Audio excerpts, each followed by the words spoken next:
এই দাঁড়াও, তোমার গালে এটা কি? আরে স্যার, চোখে দেখেন না নাকি? আমি তো ললিপপ খাচ্ছি, কেন কি করবেন? দেখতে চাও কি করব? ঠিক আছে, দেখাচ্ছি।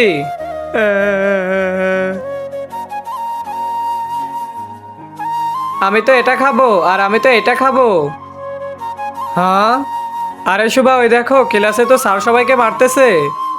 এই যাও এখান থেকে। আরে স্যার তো সবার ললিপপ কেড়ে নিচ্ছে আর সবাইকে মারতেছে। এখন আমাদের কাছে ললিপপ দেখলে তো আমাদেরকেও মারবে। কিছু একটা করতে হবে। কি করি কি করি? আরে এই তো পেয়েছি, শুভা ওই দেখো।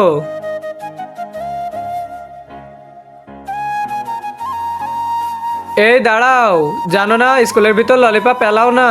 তোমরা তাড়াতাড়ি করে কোথায় যাচ্ছ? আর হাতে এটা কি? আরে স্যার, আমরা তো লাইট নিয়ে এসেছি। ও আচ্ছা, তোমরা লাইট নিয়ে আসছো, কিন্তু এটা কেন নিয়ে আসছো? স্কুলের লাইট তো নষ্ট হয়ে গেছে, তাই আমরা এই লাইটটা নিয়ে আসছি, আমাদের পরে টাকা দিতে হবে। কি, লাইট নষ্ট হয়ে গেছে? ঠিক আছে, তোমরা ভিতরে চলে যাও। তার আগে তুমি যদি ইন্ডিয়ান হও তাহলে একটি লাইক দিবে, আর যদি বাংলাদেশি হও তাহলে লাইক সাবস্ক্রাইব দুইটাই করে দিবে। আর তুমি যে দেশের সে দেশের পতাকাটা কমেন্ট করে দাও। রিঙ্কি, চল ক্লাসে যাই। বন্ধুরা, এই দেখো আমরা স্যারকে বোকা বানিয়ে ললিপপ নিয়ে এসেছি।